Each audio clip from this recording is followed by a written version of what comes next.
মোটামুটি সবগুলা বাচ্চারই আমার এই অবস্থায় পক্স নিয়ে খুবই ঝামেলায় আছি। এত কষ্ট কইরা বাচ্চাগুলারে বড় কইরা পরে মশা কামড়ায় বাচ্চাগুলারে আহত করে দেয়। আসসালামু আলাইকুম ভিউয়ার্স, আমি অনেক স্বাগতম আপনাদেরকে আমার নতুন ব্লগে।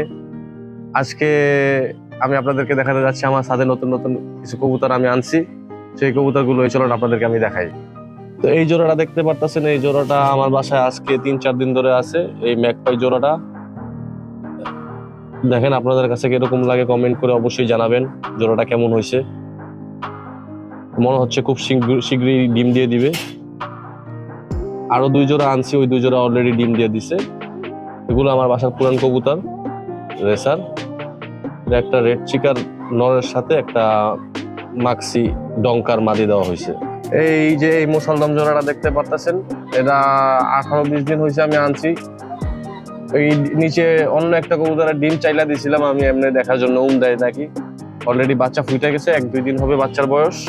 দেখতে পারতেছেন আপনারা বাচ্চাটা, আমি ধরে দেখাই দিতেছি আপনাদেরকে। একদমই ছোট, এখনো গায়ে পশম উঠে নাই।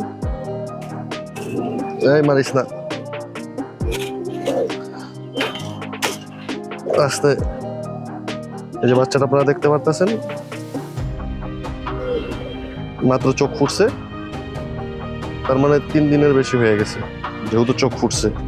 এই যে এটা হলো আমার একটা ব্ল্যাক মাদি, আর একটা হলো সবজি রেসার নর, দুটোটাই রেসার।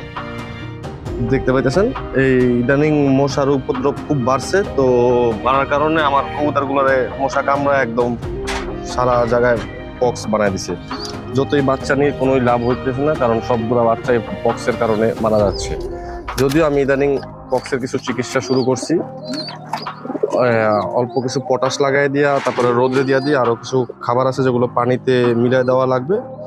তো আমার কাছে যথেষ্ট টাইম না থাকার কারণে আমি আর কি এগুলো লাগাইতে পারি না।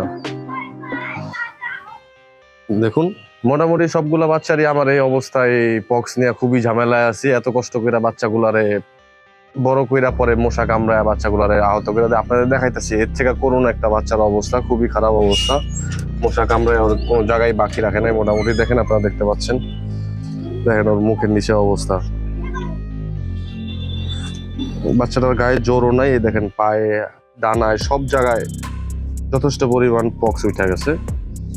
আমি ট্রিটমেন্ট করতেছি এখন, আল্লাহ ভরসা যে ঠিক হয়ে যায়।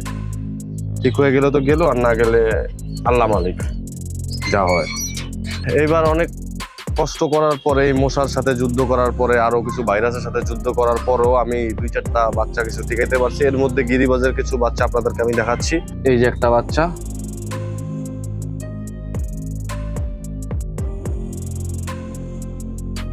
তো ভিউয়ার্স আজকের জন্য এই পর্যন্তই। আমাদের ভিডিও ভালো লেগে থাকলে অবশ্যই লাইক শেয়ার করবেন। আর যদি আরো পশু পাখি দেখতে চান, আমার সাথে আরো অনেক কিছুই আছে যা আপনাদেরকে সময়ের সাথে সাথে আস্তে আস্তে দেখাই দিব। এর মধ্যে কিছু সারপ্রাইজও আছে, অনেক সুন্দর সুন্দর কিউট জিনিসও আছে। যদি আপনারা দেখতে চান অবশ্যই আমাদের চ্যানেলকে সাবস্ক্রাইব করে পাশে থাকবেন। আর দোয়া করি আপনারা সবাই সুস্থ থাকবেন, ভালো থাকবেন। তো এই পর্যন্তই, আল্লাহ হাফেজ।